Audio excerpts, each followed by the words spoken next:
जय हिंद दोस्तों, स्वागत है हमारे यूट्यूब चैनल में। आज हम आप लोग को पढ़ाएंगे, क्या पढ़ाएंगे? टॉपिक आप लोग को देख ही रहा होगा, मुद्रा की पूर्ति या सप्लाई ऑफ मनी किसे कहते हैं। सप्लाई ऑफ मनी, ठीक है, कहाँ से होता है? जो अर्थव्यवस्था में है वो मुद्रा प्रचलित कहाँ से होता है, कितनी रिक्वायरमेंट होती है मुद्रा की, कितनी मांग होती है और क्यों मुद्रा की मांग होती है, इसी टॉपिक पे हम आज इस वीडियो में चर्चा करेंगे। प्यारे बच्चों, क्या करेंगे? इसी टॉपिक पे आज हम चर्चा करेंगे, ठीक है। क्या बता रहे हैं?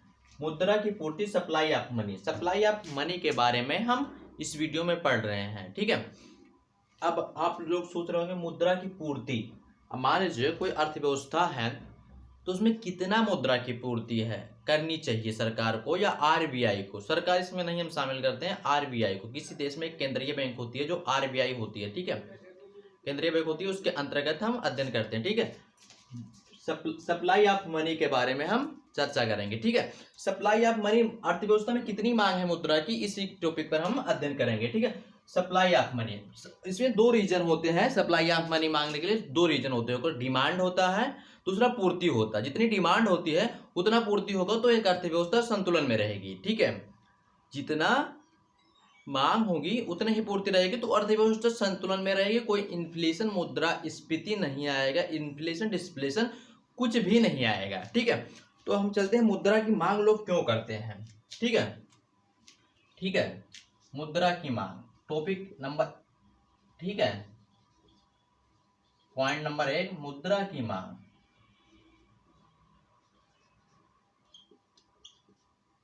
मुद्रा की मांग लोग क्यों करते हैं भैया?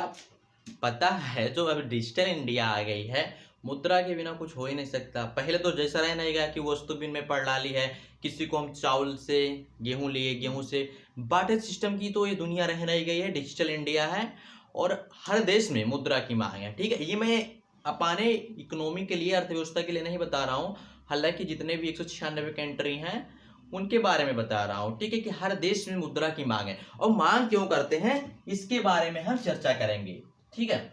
मांग क्यों करते हैं इसके बारे में हम चर्चा करेंगे। अब आप क्या समझते हैं, ठीक है, मांग क्यों करते हैं, मुद्रा की मांग क्यों करते हैं, ठीक है, चलो बताते हैं। मुद्रा वह है, ठीक है, मुद्रा वह है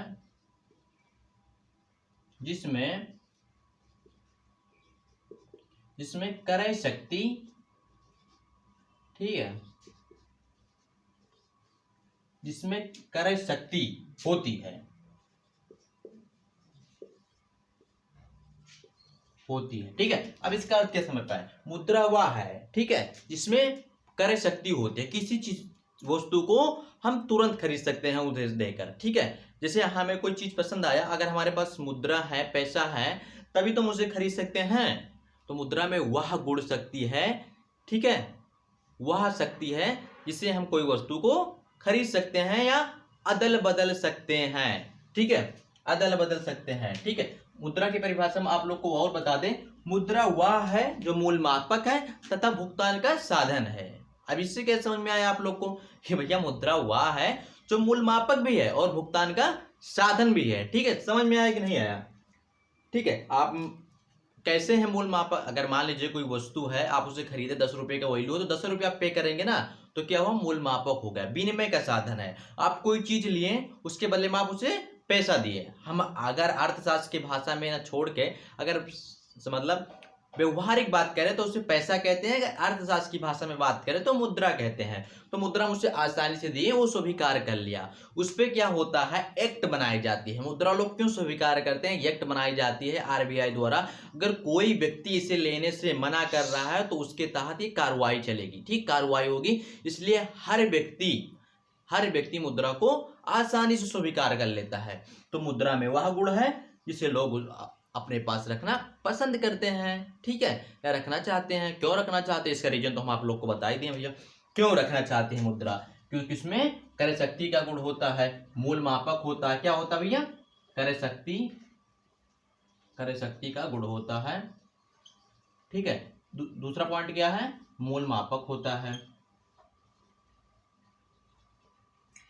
मूल मापक होता है। तीसरा क्या है भैया? क्रय शक्ति मूल मापक है। तीसरा क्या है? विनिमय का साधन होता है, ठीक है, विनिमय का विनिमय का साधन है। ठीक है, ठीक है। क्रय शक्ति परचेजिंग ऑफ वैल्यू, ठीक है, परचेजिंग, ठीक है। मूल मापक store of value, exchange of factor, ठीक है। कोई वस्तु को हम आसानी से देकर अदल बदल सकते हैं। अगर हम मुद्रा किसी को दिए तो जो चीज हमें चाहिए वो हमें आसानी से मिल जाएगा, इसलिए लोग मुद्रा की मांग करते हैं। समझ में आया कि नहीं आया? लेकिन किन्स महोदय ने जो बताया था, किन्सियन थ्योरी के हिसाब से उन्होंने बताया था मुद्रा को तीन चीज के लिए मांग करते हैं। किस कौन कौन सी मांग करते हैं? तीन चीज के लिए मांग करते हैं। उन्होंने बताया था ट्रांजैक्शन मोटिव, फिक्शनरी मोटिव और एक्सप्लेन मोटिव, ठीक है, ठीक है। दूरदर्शिता उद्देश्य, लेन देन उद्देश्य और, ठीक है, सट्टा उद्देश्य, तीन प्रकार के बताए थे। कौन कौन? पहला था लेन देन उद्देश्य, लेन देन उद्देश्य, ठीक है, लेन देन उद्देश्य, ठीक है। दूसरा पॉइंट क्या था? ठीक है, दूरदर्शिता,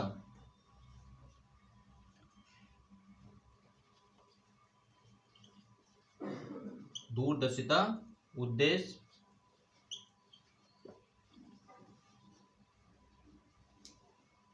ठीक है। थोड़ा हैग्नेट मिस्टेक हो गई, स्पेलिंग थोड़ा,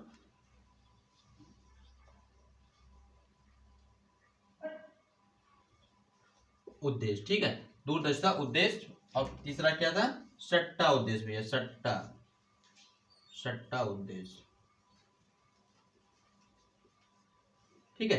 ये तीन मोटिव उन्होंने बताया था कि लोग मुद्रा की मांग करते हैं। लेकिन जब हम आगे पढ़ते हैं और जानते हैं तो मुद्रा ऑफ सप्लाई में ये तीन इस प्रकार का मुद्रा के लोग मांग करते हैं। लेन देन उद्देश्य मतलब डेली उद्देश्य के लिए मुद्रा की मांग करते हैं। कोई व्यक्ति है उसके जीवन में तो रोज भैया अगर खाने पीने दैनिक जीवन के लिए चीज, अगर मुझे कुछ चाहिए, मान लीजिए दैनिक जीवन में अगर मुझे कुछ चाहिए, अगर हम दुकान पे गए तो हम आसानी 10 रुपया देकर 10 रुपये की वैल्यू खरीद सकते हैं, ठीक है, 10 रुपये का चीज खरीद सकते हैं, ठीक है। वो लेन देन उद्देश्य। दूरदर्शिता उद्देश्य, लोग अपने पास कुछ पैसा बचा के रखते हैं भैया कि अगर हमें भविष्य में कोई काम आया तो हम इसे आसानी से खर्चा कर देंगे। ये लिक्विड होता है, तरल होता है, जो किस ने बताया था, उन्होंने अपना ये नियम दिया था, तरलता अधिनियम, ठीक है, और फ्रेंच ऑफ लिक्विडिटी, ठीक है, उन्होंने बताया था। सट्टा उद्देश्य, लोग कहते हैं कि भैया मेरे पास कुछ पैसा है, स्टोर है, तो हम क्या करते हैं, सट्टा में लगा देते हैं ताकि मुझे ज्यादा पैसा मिल जाएगा। ये तीन उद्देश्य उन्होंने बताया था कि लोग अपने पास मुद्रा को रखना चाहते हैं, कि लोग अपने पास मुद्रा को रखना चाहते हैं। अब क्यों रखना चाहते हैं ये तो हम आप लोग को बता ही दिए हैं, ठीक है प्यारे बच्चों। यहाँ तक आप लोग को समझ में आ गया होगा। फिर भी कोई डाउट, कोई दिक्कत हो तो आप मुझे बताइए, ठीक है।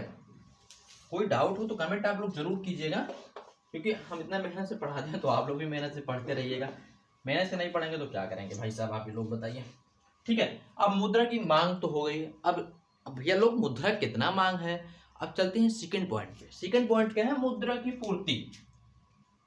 क्या है भैया? मुद्रा की पूर्ति है, मुद्रा की पूर्ति, ठीक है, मुद्रा की पूर्ति है सप्लाई ऑफ मनी, ठीक है, लिख देते हैं इंग्लिश में, नहीं तो कोई कोई कंफ्यूज हो जाएंगे भैया इंग्लिश वाले। Supply of, supply of money. मुद्रा की पूर्ति कहाँ से होती है? मांग तो कर लेंगे लेकिन मुद्रा की पूर्ति कहाँ होगी? सरकार तो मनमाना चाह पैसा छाप नहीं सकती है कि लो भैया तुम हो लो, तुम हो लो, ऐसा नहीं होता है। सरकार की कुछ नियम होती है, मतलब आरबीआई को कुछ नियम होता है उसके, ठीक है, उसके बाद वो रखता है 115 करोड़ की एसेट और तथा 85 करोड़ की एसेट रखता है, परिभूतियां रखता है अपने पास, तब वो मुद्रा को छाप सकता है। ये बात याद रखिएगा। वैसे नहीं कि चाहे जितना मुद्रा छाप दे, ऐसा नहीं हो जाएगा, ठीक है, क्योंकि ऐसा होगा तो इन्फ्लेशन आ जाएगा। इन्फ्लेशन मतलब मुद्रास्फीति आ जाएगी, महंगाई पर कोई कंट्रोल नहीं रहेगा। ऐसा क्या होगा, लोग बोरा भर भर रुपया ले जाएंगे और जेब में सामान लाएंगे। आज लोग जेब में पैसा लेके जाते हैं, बोरम सामान लाते हैं, लेकिन आरबीआई जब मनमाना पैसा छाप देगा तो लोग बोरम पैसा लेके जाएंगे और जेब में सामान लाएंगे। तो ऐसा हालात किसी देश का नहीं होना चाहिए। ऐसा होगा तो कोई महंगाई पर कोई कंट्रोल नहीं रह जाएगा ना, आरबीआई जैसी कोई चीज नहीं बनेगी, नहीं रह पाएगी, ठीक है। आरबीआई महंगाई, रेपो रेट, रिवर्स रेट, ये सब पे कंट्रोल करता है भैया, इस सब पे कंट्रोल करता है। तो मुद्रा की पूर्ति वो उतना ही करता है जितनी मांग होती है। अर्थ व्यवस्था में कोई जितनी मांग होती है कर व्यवस्था में, ठीक है। अब समझ रहे हो मुद्रा की पूर्ति कहाँ कहाँ करता है, क्यों करता है मुद्रा की पूर्ति? बढ़ती हुई जनसंख्या लोगों की मांग के कारण वो आरबीआई पैसा छापता है, मुद्रा की पूर्ति करता है। बढ़ती हुई जनसंख्या, अब मान लीजिए कि कहीं 100 व्यक्ति थे, अब हम आपको एग्जाम्पल ही देकर बताएंगे तब समझ में आएगा। 100 व्यक्ति थे, ठीक है, 100 व्यक्ति थे और 200 सेब था, 200 सेब था, लेकिन 100 ही नोट थे और 200 सेब था, ठीक है, 200 सेब था, सॉरी 200 आदमी थे, 200 आदमी थे और 100 ही सेब था। नहीं, इसमें थोड़ा कंफ्यूज हो रहा है, तो एक एग्जांपल रुकिए, हम बता रहे हैं आप लोग। ऐसे 200 आदमी थे, 100 नोट था, ठीक है, और 200 सेब थे और 100 आदमी भी थे। अब एक बताए, ये हैं लोग, दूसरा क्या है, ये 100 नोट, मतलब 10-10 का ही मान लीजिए, 10-10 का नोट है, ठीक है, 10-10 का नोट है, 100 नोट और 100 लोग हैं। अब एक एक नोट सबके पास है, तो वो क्या करेंगे, 100 सेब तो खरीद पाएंगे भैया, 100 सेब तो खरीद पाएंगे, लेकिन जनसंख्या और तीव्र गति से बढ़ी, और ज़्यादा बढ़ गई जनसंख्या और बढ़ गई, तो लोग आरबीआई से मांग करते हैं, पैसे की मांग करते हैं कि भैया हमें दीजिए, तब तो हम ये चीज़ खरीद पाएंगे, तब तो परचेज कर पाएंगे। तो आरबीआई क्या करता है, मुद्रा को छापता है, नोट इशू करता है। समझ में आया कि नहीं समझ में आया, ये पॉइंट समझ में आया कि नहीं आपको? ये 100 लोग हैं, 100 नोटों है, लेकिन 200 सेब है, 10-10 रुपए के नोट है, 100 नोट, लेकिन खरीदना चाहते हैं, सब लोग खरीदना चाहते हैं, तो वो लोग नहीं खरीद पाएंगे भैया, कि एक क्वांटिटी 10 रुपए की है, एक सेब की मात्रा 10 रुपए की है, तो 100 सेब खरीद पाएंगे, ठीक है। समझ में आया कि नहीं? मान लीजिए जनसंख्या 150 हो गई, लेकिन नोट 100 है, लोग मतलब 150 हो गए, 50 ये 100 ये प्लस मिला के 150 हो गए, लेकिन पैसे, ठीक है, समझ में आया कि नहीं है? ठीक है, नोट 100 है, लेकिन जनसंख्या 150 हो गई, तो इसलिए लोग मुद्रा की पूर्ति मांग करते हैं, ठीक है। समझ में आया कि नहीं आया? ना आएगा तो बताइएगा, फिर से समझा देंगे। ठीक है, पढ़ते रहिए आप लोग, बढ़ते रहिए, नहीं पढ़ोगे तो क्या करोगे भाई साहब, ठीक है। यहाँ तक आप लोग को समझ में बिल्कुल आ गया होगा, कोई डाउट कोई दिक्कत नहीं होना चाहिए। मुद्रा सप्लाई, अब आरबीआई को लगता है कि मुद्रा कहाँ कहाँ छापना चाहिए, क्यों छापना चाहिए, ठीक है। अब कैसे मुद्रा वो छापेगा, इसके बारे में हम आप लोग को बताते हैं थोड़ा सा प्यारे बच्चों, क्या होता है इसके बारे में हम थोड़ा सा आप लोग को बताते हैं प्यारे बच्चों। आरबीआई पूर्ति कैसे करता है, तो आरबीआई पॉइंट एक, वो क्या करता है, स्वयं मूल्यांकन करता है, स्वयं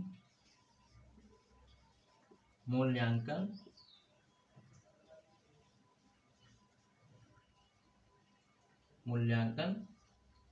करता है, मतलब जितना उसने पैसा छापा है उसका मूल्यांकन करेगा वो, मतलब क्या है, मार्केट में हैंड टू हैंड सर्कुलेंस है या नहीं है, सर्कुलेंस है कि या नहीं है, प्रचलन है कि नहीं है, ठीक है।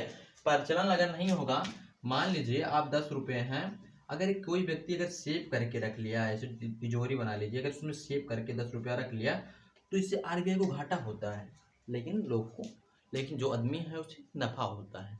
अब ये 10 रुपये, मान लीजिए कोई किसान व्यक्ति है, 10 रुपया पाया, फिर उसने क्या लिया, दूसरे पॉइंट पे चाट वाले को दे दिया, चाट लिया, 10 रुपये दे दिया, ठीक है। अब चाट वाला क्या लिया, मटर लिया किसी किराना स्टोर पे, उसने 10 रुपया इसे दे दिया।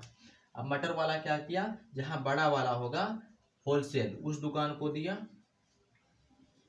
10 रुपया, उस दुकान वाले को दिया, ठीक है। तो आप देख रहे हैं हैंड टू हैंड कितनी वैल्यू है, जो आपके पास रखा हुआ है 10 रुपया, तो आप समझ रहे हैं इसका वैल्यू 10 रुपये है, लेकिन आरबीआई के लिए इसका कई गुना इसका वैल्यू है, कई गुना वैल्यू है। अगर लोग सेविंग करना ज़्यादा चाहेंगे तो अर्थव्यवस्था एक घाटे पर होगी, क्यों होगी, कि अगर सीमित मात्रा में लोग सेविंग करें, ठीक है, ज़्यादा सेविंग ना करें, अगर पैसा के हैंड टू हैंड मतलब चल रहा है, प्रचलन हो रही है अर्थव्यवस्था में, तो आरबीआई संतुलन अवस्था में रहेगा, संतुलित अवस्था में ही रहेगा। लेकिन अगर लोग इसे रख लिए, देखो भैया ये रख लिया, इसे कौन काम में आ रहा है, इसलिए सरकार स्कीमें बनानी रहती है, बैंक में रेट देती है, इंटरेस्ट देती है कि लोग पैसा रखें ताकि कोई चीज को हम लोन दें और उससे पैसा हम कमा सकें, और उससे हम पैसा कमा सकें। इसलिए आरबीआई न्यू पॉलिसी बनाती रहती है, ठीक है, ये ताकि लोग के पास पैसा ना बचे। लेकिन बहुत होशियार लोग होते हैं, ये पैसा स्टोर करके रख लेते हैं। क्या करते हैं, पैसा स्टोर करके रख लेते हैं, सोचते हैं अगर कोई मुझे अचानक काम आ जाएगा तो हम कहाँ से लाएंगे भैया इतना जल्दी। लेकिन हाँ, कुछ सीमित मात्रा में अपने पास पैसा रखना भी चाहिए, क्योंकि अभी कहीं इमरजेंसी काम आ गया तो आप कहाँ से लाएंगे, कहाँ से लाएंगे। इसलिए कुछ ही रखिए, लेकिन ज़्यादा रखेंगे तो ये अर्थशास्त्र और अर्थव्यवस्था के लिए बहुत ही खतरनाक होगा। तो आप लोग से पुनः निवेदन है कि आप लोग अपने पास सीमित ही रखें और तथा बैंक में ही पैसा जमा करके रखिए, ताकि आपको इंटरेस्ट मिलेगा और अर्थव्यवस्था भी संतुलन रहेगी। हम ये कह रहे नहीं कि आप पैसा मत रखिए, लेकिन बैंक में रखिए, ताकि सरकार को पता रहे इतना आपके पास पैसा है, आपको उसका इंटरेस्ट भी मिलता रहे और ब्याज भी मिलता रहे, ठीक है। समझ में आया कि नहीं आया? सीमित मात्रा में तो कम से कम ही रखिएगा, ठीक है, क्योंकि हम अर्थशास्त्र वाले भैया, तो अर्थशास्त्र के ही हिसाब से आप लोग को बताएंगे। लेकिन ये सही है, मतलब सही है, हमारी अर्थव्यवस्था आर्थिक विकास करेगी, ग्रोथ डेवलपमेंट करेगा, ठीक है, डेवलपमेंट करेगा, ठीक है। और दूसरा पॉइंट क्या है प्यारे बच्चों, क्या होती है, आरबीआई जो होती है, आरबीआई जो होती है एक्सटिंग पॉलिसी बनाती है, एक्सटिंग पॉलिसी बनाती है। क्या होती है, एक्सटिंग पॉलिसी बनाती है, जिसके हिसाब से वह पता करती है कि अर्थव्यवस्था में मुद्रा की मांग घट रहा है या बढ़ रहा है। क्या होता है, मुद्रा की मांग घट रहा है या बढ़ रहा है, इस पे वो चर्चा करती है, ठीक है, उस पे ये चर्चा करती है और मतलब वो सोचती है अगर मुद्रा घटेगा तो वो मुद्रा की पूर्ति बढ़ा देती है, अगर ज्यादा होगा तो कम कर लेती है। आरबीआई का यही प्रमुख कार्य होता है। यहाँ तक आप लोग को कोई डाउट, कोई दिक्कत, कुछ भी ना समझ में आया हो तो आप लोग हमें जरूर बताइएगा प्यारे बच्चों, ठीक है। समझ में, हमें तो लग रहा होगा कि आप लोग को समझ में आ रहा होगा। फिर भी अगर कोई डाउट, कोई दिक्कत हो तो आप लोग हमें जरूर बताइए, ठीक है। एक्सटिंग पॉलिसी अब आप लोग यहाँ तक अब जान गए, ठीक है। इसे मिटाते हैं और आगे आगे बताते हैं आप लोग को थोड़ा बहुत, ठीक है। हम मिटा के आगे बताते हैं मुद्रा की मांग, मुद्रा की पूर्ति कैसे होती है। आप लोग जरूर पढ़िए, पढ़ेंगे नहीं तो करेंगे क्या, ठीक है। यार रजिस्टर भूल गए आज, दिक्कतें हो रही है, हाथ से मिटाना पड़ रहा है।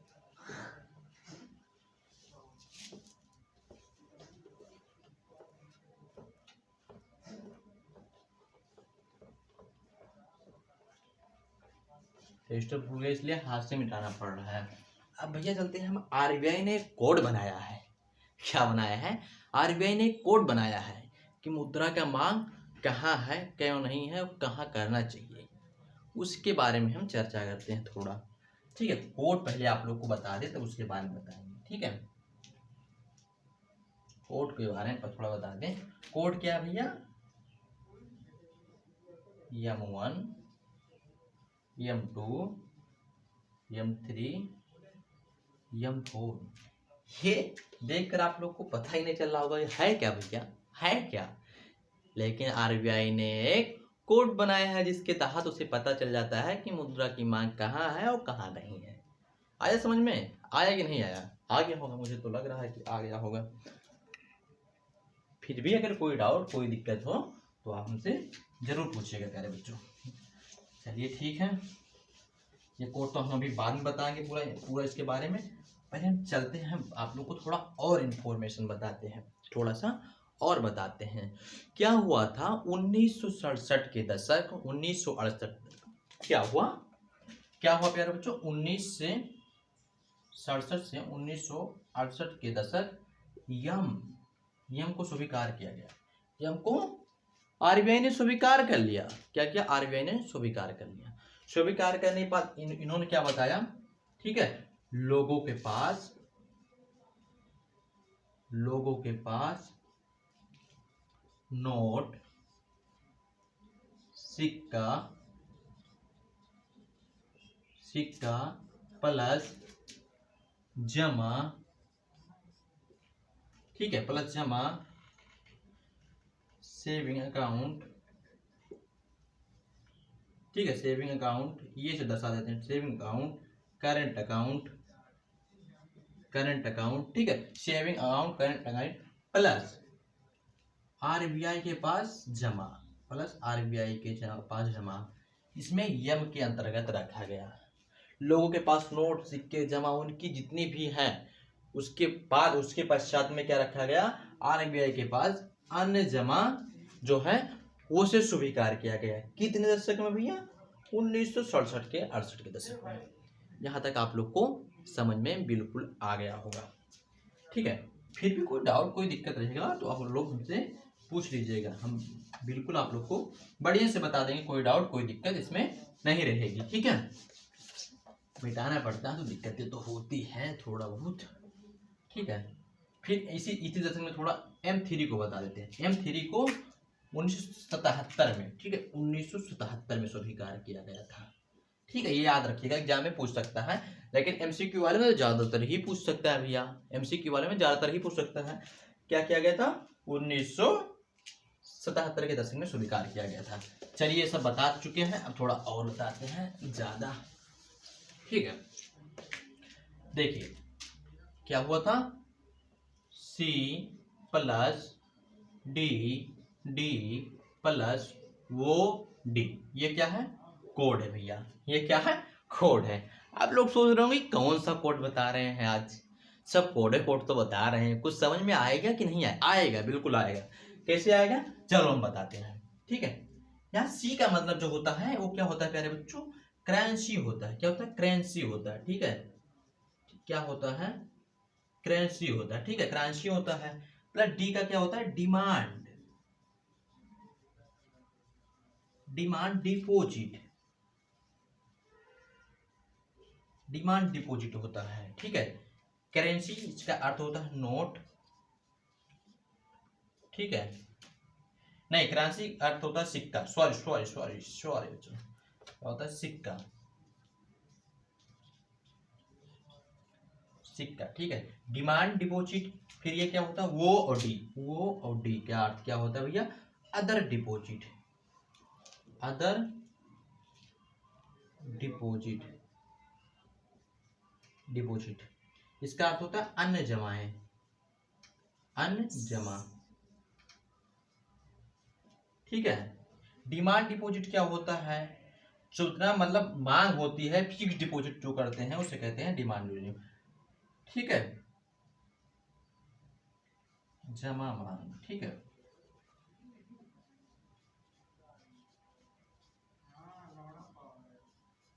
जमा मांग, यहां तक समझ में आया। इसका सी का अर्थ होता है करेंसी, डी का होता है, डी का जो अर्थ होता है डिमांड डिपॉजिट, और वो डी का अदर डिपॉजिट, अन्य मांग होती है। ये है क्या है भैया, आरबीआई का कोड है, याद रखिएगा, आरबीआई का क्या है, कोड है। इसमें कोई भी कंफ्यूजन आप लोग को नहीं होना है, ठीक है बच्चों। ज्यादा टाइम तक वीडियो नहीं चल सकती है क्योंकि दिक्कतें हैं थोड़ा, ठीक है। तो हम आप लोग को थोड़ा जल्दी बताते हैं, जल्दी जल्दी, नहीं तो वीडियो भी खत्म हो जाएगी क्योंकि थोड़ा प्रॉब्लम है, ठीक है। यहाँ तक आप लोग को समझ में आ गया होगा, ठीक है। चलो चलते हैं, हम आगे थोड़ा बताते हैं, ठीक है। कोई भी डाउट, कोई भी दिक्कत नहीं होनी चाहिए आप लोग को। थोड़ा थोड़ा करके थोड़ा सा और आगे आप लोग को हम बता देते हैं। बताना क्या है, बताना क्या है, M1 M2 M3 M4 के बारे में बताना है भैया। चलो हम वो जो कोड अभी बनाए थे वो बना देते हैं। M1 क्या है, M1, ठीक है, M1, ठीक है। M1 के अंतर्गत क्या आते हैं, नोट, ठीक है, सिक्का, सिक्का प्लस जमा, ठीक है, ठीक है, जमा प्लस आरबीआई के पास जमा, प्लस आरबीआई के जमा, और लोगों के पास जमा, और लोगों के पास जमा, लोगों के पास जमा। इसके अंतर्गत M1 में हम रखते हैं, इसे हम क्या करते हैं, M1 में रखते हैं भैया, इसे हम M1 में रखते हैं। समझ में आया कि नहीं आया, कोई डाउट, कोई दिक्कत हो तो आप लोग हमें जरूर बताइएगा, ठीक है। और M2 क्या होता है भैया, M2 में क्या होता है, M2 प्लस M1 प्लस, ठीक है, प्लस क्या होता है पोस्ट ऑफिस से, ठीक है, पोस्ट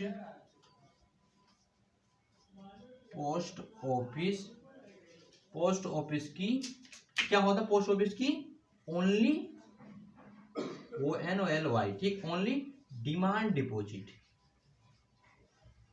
क्या होता है भैया, पोस्ट ऑफिस की ओनली डिमांड डिपॉजिट होता है M2 के अंतर्गत। यहां तक समझ में आ रहा है कि नहीं आ रहा है, आप लोग को आ रहा होगा, ठीक है। यहाँ क्या होता है, M2 के अंतर्गत पोस्ट ऑफिस की ओनली डिमांड डिपॉजिट आती है। M3 के अंतर्गत क्या आता है भैया,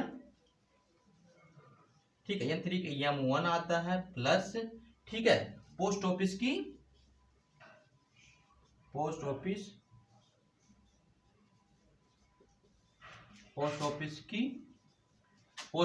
क्या आती है, टाइम डिपॉजिट आता है। क्या आता है भैया, टाइम डिपॉजिट आता है, ठीक है, टाइम डिपॉजिट, जिसे फिक्स डिपॉजिट भी कहते हैं। ये कोड आपको पता चल रहा है कि नहीं चल रहा है, ना पता चलेगा तो आप हमसे पूछ सकते हैं। अगर जो हमारे मतलब कॉलेज हमारे मतलब क्लासमेट होंगे वो तो और अच्छे से पूछ सकते हैं, लेकिन अदरवाइज जो मतलब नहीं जान सकते हैं वो कमेंट करके पूछ सकते हैं, ठीक है। M4 क्या है भैया, M4 प्लस M3, ठीक है, सॉरी M3 प्लस क्या होती है, ये दोनों जमा एक हम रख लेते हैं, क्या क्या, ओनली डिमांड डिपॉजिट, सॉरी बच्चों, deposit plus time deposit, time deposit, इसके अंतर्गत हम इसे शामिल कर ले जाता है। ये कोड आप लोग को पता चला है कि नहीं चला भैया, पता चल गया होगा मुझे तो आशा है। अगर ना पता चले तब वो पूछ सकते हो, ऐसा कोई कंफ्यूजन ही नहीं है कि आप लोग पूछ नहीं सकते हो, हमसे पूछ सकते हो। एक बार फिर से देख लीजिएगा। अब हम तरल की बात करें, किसी मतलब हम आसानी से खर्चा कर सकते हैं, तो M1 को हम आसानी से, तरलता है इसमें, तरलता क्या है, लिक्विड है, आसानी से, लिक्विड किसे कहते हैं, जो ऐसे तरल हो, जैसे तेल हो गया, द्रव हो गया, आसानी से दूसरे स्थान पर बह सकता है, उसे तरल कहते हैं, ठीक है। नोट सिक्के जो होते हैं आसानी से मुझसे दुकान पर देकर खरीद सकते हैं भैया, क्या करते हैं, आसानी से देकर खरीद सकते हैं, तो है तरलता इसमें M1 में ज्यादा पाई जाती है। और M2 में भी तरलता पाई जाती है, ओनली डिमांड डिपॉजिट, उसके पास जमा होगा वो तो भैया आसानी से करता है, लेकिन M3 में ऐसा नहीं पाया जाता, टाइम डिपॉजिट पाया जाता है, फिक्स डिपॉजिट होता है, जो टाइम लगता है तोड़वाने में। क्या लगता है, टाइम लगता है तोड़वाने में, मतलब आप जमा कर दिए 1 साल के लिए तो 1 साल बाद ही आप लोगों को मिलेगा, तो इसमें तरलता कम पाई जाती है। ये आप लोग को बिल्कुल समझ में आ गया होगा प्यारे बच्चों। फिर भी कोई डाउट, कोई दिक्कत हो तो आप हमसे जरूर पूछिएगा। अर्थशास्त्र में आपको इतना आसान में कोई नहीं बताएगा, ठीक है, हम आप लोग को बता दिए हैं। फिर भी कोई डाउट, कोई दिक्कत हो तो आप लोग हमसे जरूर पूछिएगा। फिर मिलते हैं अगले वीडियो में। जय हिंद, जब तक के लिए जय हिंद।